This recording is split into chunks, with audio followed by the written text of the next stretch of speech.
welcome back to watching Business Incorporated on Channels Television. We'll head to the markets now with Aniti Edits. Aniti, good afternoon. Yes, good afternoon, Ini, and happy Friday, or thank God it's Friday. Yeah, thank God it's Friday.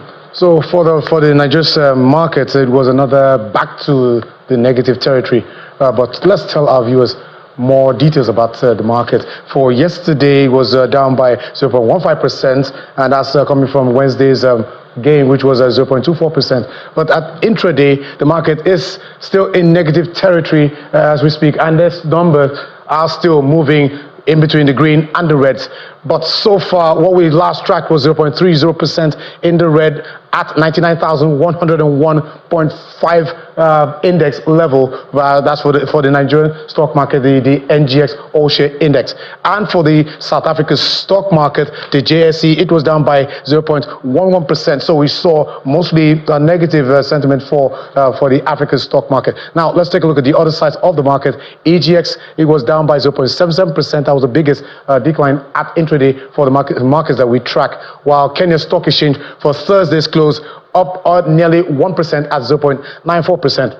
Now, we're analyzing both the equities market and the fixed income market. For the fixed income market, yesterday we saw the bonds market. It was the average yield there. It closed flat at 18.6%. So we saw a bearish sentiment for the bonds market, and for the Treasury bills market, it was a bullish close for Thursday. And the average yield there, it contracted by 2 basis points to 22%. Same with the average yield at the almost segment, which it dipped by 2 basis points to 22.0%. Now, for deeper perspective on these two markets, let's bring in our analyst for today, James Adisa, financial market analyst with Chapel Hill Denham. Thank you for joining us, James.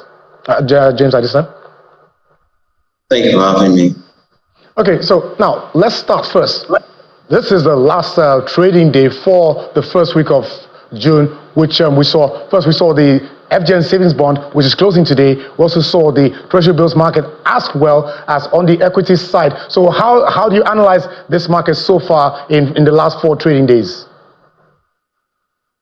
So for the Treasury bills markets, in the primary markets, we saw, in the money primary markets, we saw the central bank conduct 2 auctions, one on behalf of the DMO. The Treasury bills auction was to roll over about 221 billion naira. We saw strong demand that auction. The bid to offer ratio was around 3.2 times, right? And we saw yields remain at around 20.67%. And for the OMO auction, we also saw strong demand. We saw the bid to offer ratio print at 2.1 times, and yields traded a little bit higher, about 1 basis point up to about 22.33%. And so we've seen that disparity between the Treasury bills market and the OMO market. And in my view, I think that the difference between these yields is a reflection of the different goals that both organizations have. So the Central Bank of Nigeria is trying to, ensure price stability. They're also trying to mop up excess liquidity, and so they are offering attractive interest rates to cultivate foreign inflows and also to, attract domestic investors. And on the NTB front, we know that the DMO is also very mindful of the fact that they've done about 75% of the domestic borrowing so far.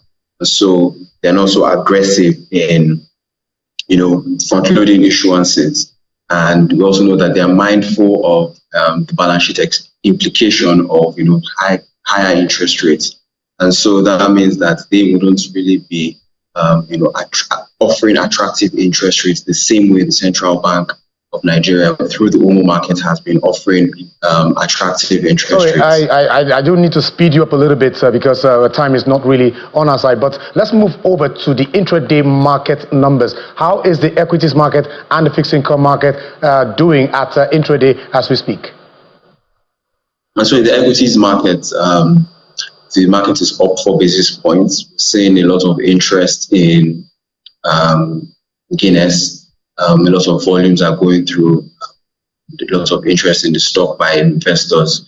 And based on our attribution analysis, we see that stock like Wando, Presco, Nigerian bureaus, ETI and international bureaus have really been the ones pushing the market. They've accounted for about 75% of the gains that we've seen so far.